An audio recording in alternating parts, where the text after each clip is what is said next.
beautiful record. Those strings hit Thank me. Like it gave me goosebumps. Can we talk about the beginning of that song, the origin? Who came up with it? Who noticed what in Ariana? What was it? Taylor, right? Yeah, Taylor just went in the booth one time and just went off with melodies. And then it was like, and you that's were it. Yeah. Yeah. And then the lyrics just flowed because... She was saying Needy from the way beginning. Yeah. I remember her laying vocals and Needy was always like in there and I was like, sorry, I have to stop making that face because last time I was on the show, I made that face a lot and then I had to see it online a lot and I really didn't like it. My eyes were like out of my head and I was like, Ariana, be less expressive.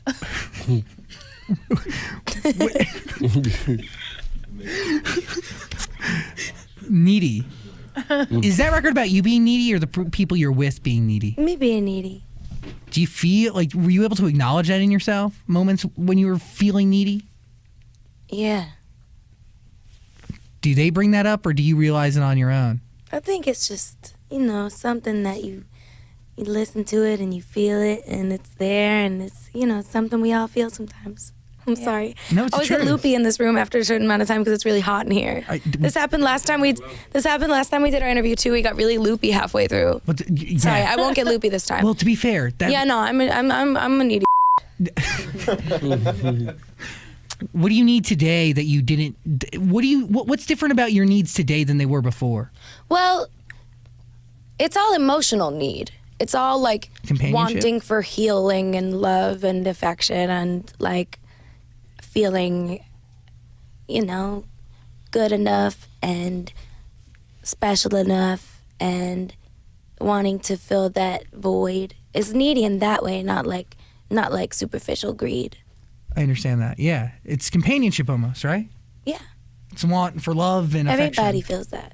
No matter how good you think somebody has it, everybody feels that. Amen. Yeah. Amen. What lyric to you? We live in such a fake time. I'm so sorry. Nobody we live in truth. such a phony, fakey, fakerson time where people are so funny, like on Instagram and everything, and it's just like, you know what I mean? It's just like between filters. It's so rare. It's just like, it's nothing. Nobody's in reality. Everybody just wants the same thing. Everybody just wants to like feel appreciated and loved and snuggled and approved of and celebrated and whatever. You know what I mean? Like. And I think that adds to the power of this album, right? Because it is, You're so good at tying it back in when I go off the rails. Thank you. I talk highly about the other albums, but this album is the most honest, and it does sound. I mean, I see you the same way I see myself in different records. I see you, like I feel it. I understand it because it's so reality that it's kind of crazy almost. You know what I mean? It's like it's as real as it gets. In a time where everything is fake and everything's covered up with a caption or a filter or exactly what you want to see and what you want people to see. But you've kind of opened up almost all of it. Well, thank you. I've opened up as much of it as I can, I think. I mean, at this point. Wide open. But I also think that's why people escape in Sorry, it. that gave me chills. Wide. I don't like wide open. Sorry, that made me nervous. That made me pass out. But I think that's why people connect to your music, because in an age where so much is fake, this music is still real, right? You. And this music is legitimate. Well, it does say a lot to me that the biggest records came when they were made with people who know me the best and, they were so brutally honest. You know what I mean? Yeah. It does say something to me that, like, the world reacted in such a way when I've been doing this for 5 years. And I've, been putting out singles and doing all the jingle balls in the world and all the things and all the red carpets I could possibly fit myself onto.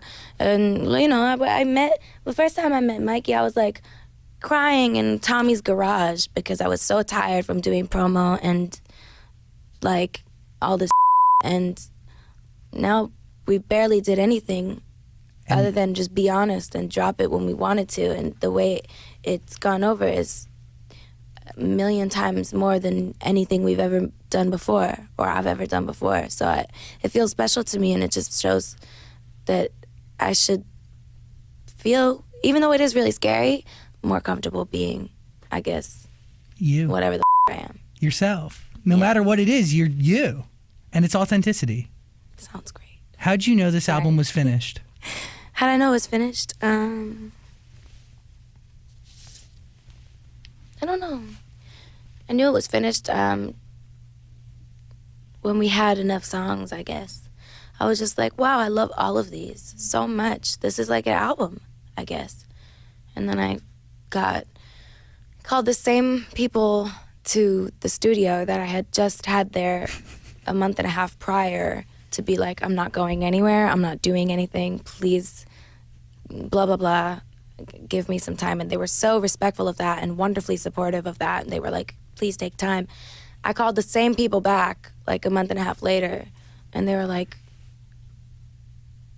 why are we here? And I was like, well, I want to play you an album. And Victoria, we made the little packets I always make, like little packets with like the It's so cute. song lists and whatever on it. And some art. And they were like, for real? They were like, you have something to, like, that's crazy.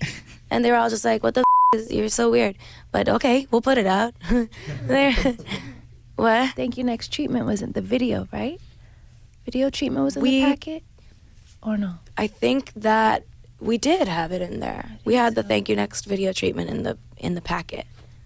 And any nerves going in to pitch these people? Because a part of them could have said like, hey, you just released another album. We don't need this right now. Or maybe you should go based on our schedule. I mean, yes, there was a bit of that because, of course, like when it comes to like the label aspect of it, you're always like, like what's that side of it gonna be? What's the business side of it gonna be? But everyone at Republic was really supportive and honestly just so glad that like my friends and I had done something to make it all better, I guess, that they were like, we're here, let's go. It's real. They were like, let's make the video, let's go. Tour. That's next. Is that crazy to think about? You're going out on the road? We're all going. Everybody. I know you guys are opening Social House. Going to be on the road. How's this, like, how do you pick a set list for a show like this? It's hard, man. Yeah, you have so many songs. I didn't realize. You have catalogs. It's a lot. You're going to have a lot of songs. So how long's the set list? Are you going to try to cram in It's long. As much in as possible? It's long. No, it's right now it's like 30 songs, but it's like a lot of medleys and shit. So Cool. We're cranking away, but it's weird because I didn't realize how little space there would be. So it's most of the 2 new albums and then some throwbacks, but not Bang Bang, don't worry. I was very worried. I'm just kidding. I would protest. My fans that's a joke we have. Fashion in this, the vibe of this show, how are you going to bring Thank You Next to life? You're going to have to see, you know? Is it going to be darker? You'll see. Clouds? You'll see. There's always going to be clouds. Okay, good. Are you going to fly? No, I don't like that. You no more Can I hovering? be honest? Can I be honest? Please. Every time I see that in a show, I'm like, and I've done it. I didn't enjoy doing it either. Is it scary up there? No, it's not scary. I just want to sing my songs and stand there and do it. Like, I really I really just want to have a good time and sing my songs. Like, I'm not the best dancer. I just want to sing. I want to be there. I want to hit my mark, do my choreo, like, feel good in it. The twins make me feel amazing in all of the combinations they give me, and they know that I'm like insecure about that. Like, I feel like it's not my biggest strength, so they make me feel great. They make me feel wonderful. I just want to sing and do a great job and be full out, and I don't want to fly ever. You know, I don't. When I was like coming out of that chandelier, I got caught so many times. I got caught, like, and I was like, boy, you made me feel so lucky. I like didn't know how to get out. Like, I literally was like, I'm stuck. It scares me. It's too much. I have too much anxiety. It makes me nervous. Even when I see other people doing it, I don't like it. I'm like, are you okay? Like, all I think the whole time is like, how are you doing? That was me the first time I saw you. Well, the first 2 or 3 times I saw both shows when you were flying. I was very nervous. Also, I just want to see you and believe you. And that's the thing. Do you know what I mean? Yeah, cloud. I don't need you to have $1 million pair of floating something's holding you in the air. You know what I mean? That doesn't make a great performance to me. I just think it's a lot of money. Tell your story. I'm sorry. I don't mean to. I'm not shading anything. I just think it's like, I know people love that. People love that, and that's why people don't like my shows. What are you talking about? I think that's crazy. I think people love your shows, and they're amazing, top to bottom, outstanding. They're the best concerts I've ever been to. Maybe I'm biased, but whatever. Thank you. The heels, watching you rehearse over the past couple weeks for it, you rehearse in these crazy. Can you tell everybody the technique? Because the heels you rehearse in are the biggest possible heels one could buy. Well, yeah, I have a choice. Yeah, but I'm like 5 something. 5. I'm just 5. But no, I'm 5'2". But you don't even know if those are going to be the heels that you end up performing in, right? I don't know, but I do know that I'm always going to have a platform. So you go to the most painful heel. No, those are better for me. Really? Yeah, I don't like the low ones. They look so intense. How's fashion going? How's what? The fashion for this tour. Fashion, I'll be wearing clothes. Okay, that's good to know. You know, I'll for sure be wearing clothes. It'd be weird if you weren't, man. Or not, I don't know. You know me, I just like to sing. I'm just like, cool, Law, just put something on me and I'll go. Thank You Next, that is the album. That is the album. Break up with your boyfriend, break up with your girlfriend, I'm bored. Both work. How does that title come to be? I was in the car and I was like, that's funny, that should be a song.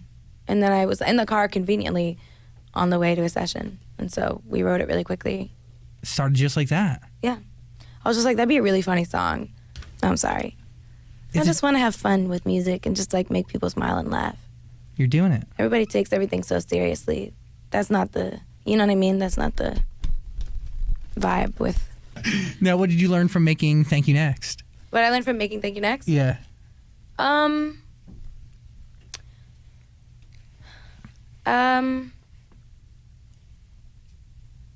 think one of the most important lessons learned, just based on how people have reacted to the music and how it's felt to make the music, is just to, I guess, kind of listen to my instincts a little more when it comes to these things. I think I have a pretty good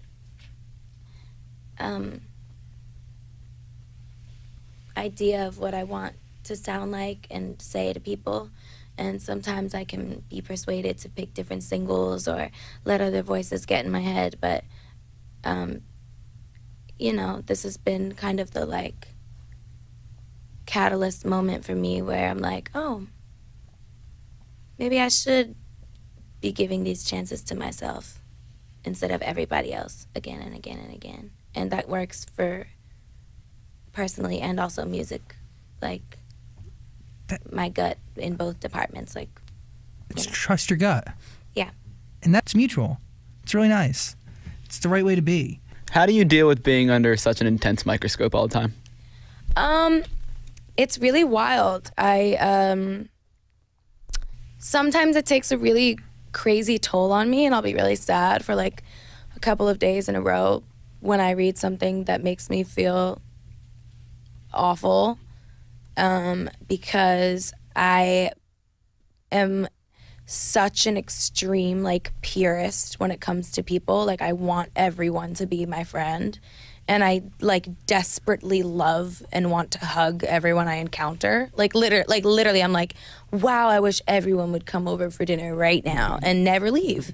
I've had that since I was a little girl. My mom always said, Ariana, that you gotta let it end. You gotta let the Chipolones go home at some point. You know what I mean? I want to take everyone in as a love hostage. Does that make sense? Mm-hmm. And that's for sure the most poetic thing I've ever said. But anyway, I want to just make friends with everyone and love everyone. So it takes a toll on me emotionally because I want people to get that. And I understand that not everyone knows me at all. I probably wouldn't like me if I only knew what the world knows of me or reads of me, because half of it is bull. And the half of it's true is videos of me touching my hair and being a polished pop star girl. And I'm like, ew, f you. I see my shit that I make and I'm like, that's crazy. I'm like, my job is stupid. Didn't I say that yesterday? I said that yesterday when I was watching the behind the scenes with Fredo and these boys at the studio. I was like, wow, I'm kind of an I was like looking at it and I was like, I have the dumbest job in the world. It was me being like, go find a store to the booth. And I was like, that's so googly and pretentious. I hope I don't come off like that. So I don't know. I guess it's hard for me to accept that like literally no one actually knows me at all. And that it has to just be like water off the thing, because it's not actually an attack on me, the person. It's an attack on Ariana, the like thing that like isn't actually me, which is weird because it is kind of actually me now. So it's like kind of both. They morphed into one another? It's kind of weird because it's like, yeah, I forget that I'm like, you know. But you spend a lot of time on Twitter. I'm sure, I do. like as much Every as like you like to morning I start interact. my day going to talk to my fans. I'm sorry. Yeah, well, I was gonna say, as much as you want to interact with your fans, I'm sure there's tons of negative stuff on there. Yeah, so it's kind of like a very conflicting thing for me because I love starting my day by going on and talking to them because they're funny as and they're sweet and kind and amazing.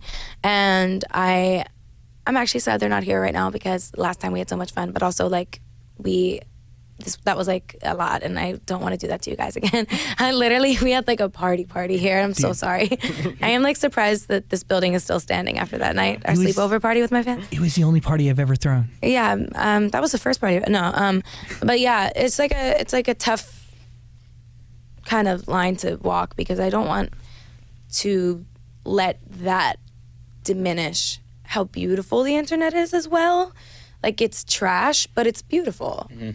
And it's like, there's a lot of bull, but I want to be a person that's like strong enough and okay enough to be like, but I want to go talk to the people that also make me happy and are also such a huge contributing factor to my joy and like such a beautiful part of my life. I don't want that to, I do have to take breaks every now and then, but I love talking to them.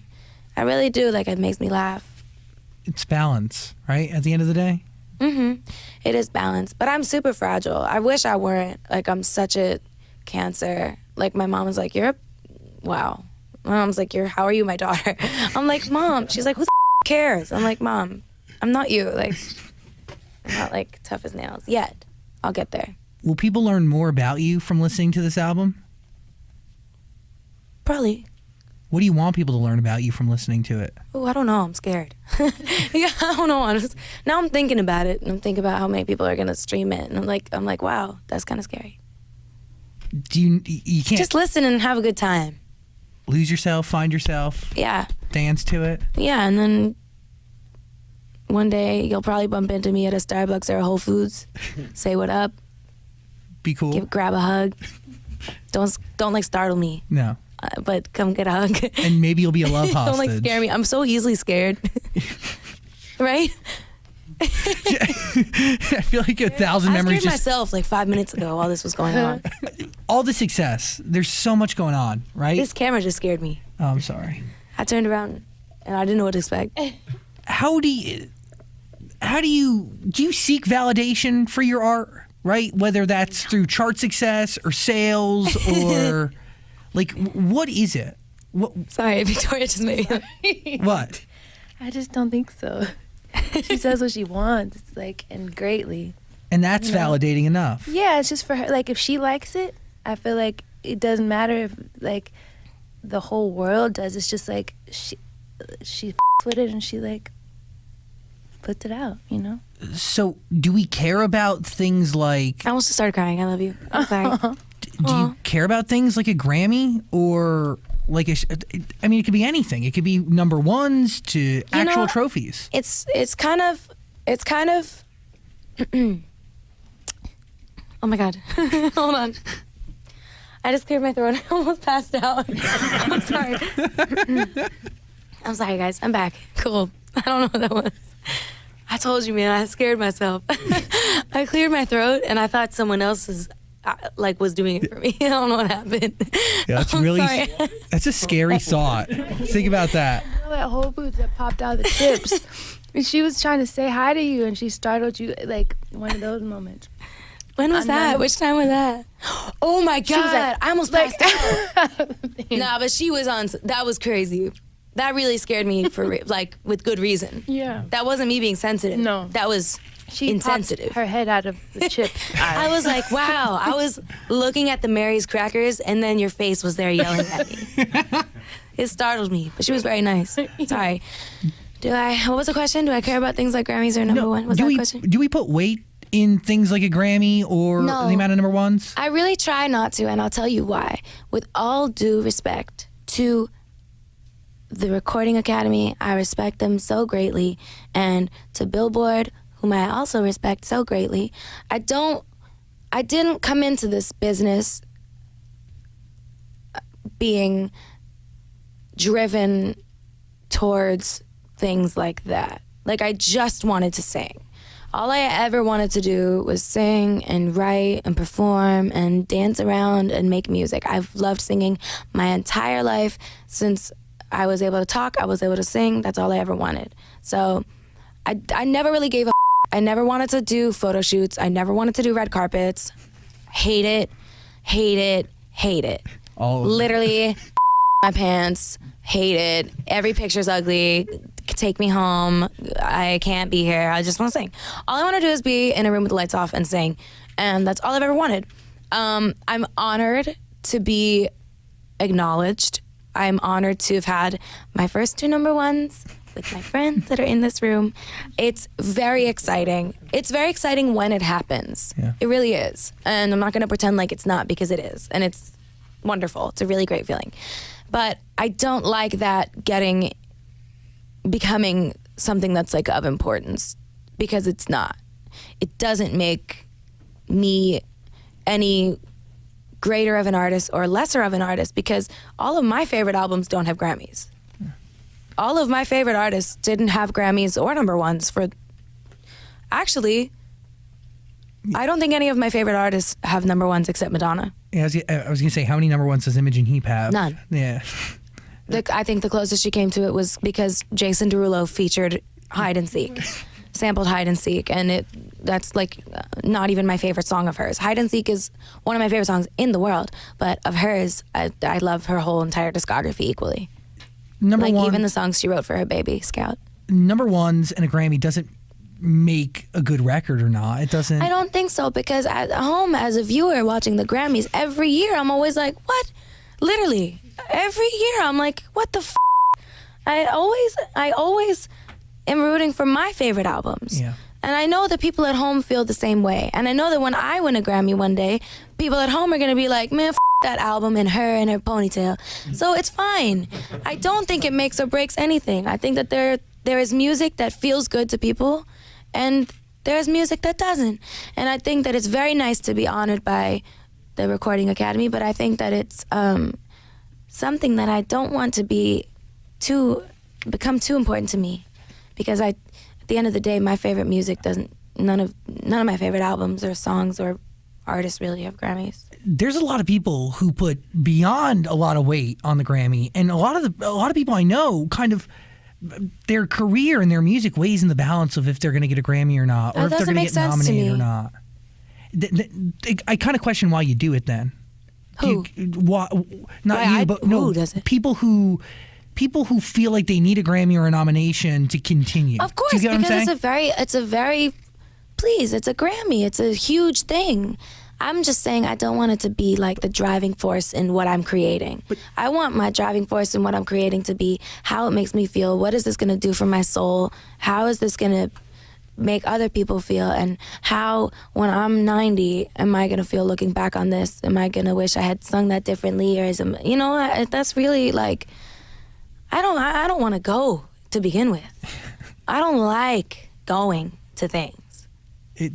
I don't. Oh my God. It's the lead up my stress. Anxiety. Oh my God. I know. I can't handle it. Also, I'm so bad at like red carpets. Is there a record from this album that you're excited to play your kids one day? Sorry, I'm laughing at myself thinking about how bad I've been on red carpets. I'm not. When you were talking about it before, I got flashbacks to like early red carpets, like one of the first ones. Like I don't know. There was one where your skirt blew up. Do you remember that? The macaroon dress. Yes. I remember that. The Teen Choice Awards. Something like that. With my macaroon dress. I enjoyed that one actually, because I was younger and I had less trauma and people were less mean because I was younger and no one really knew me.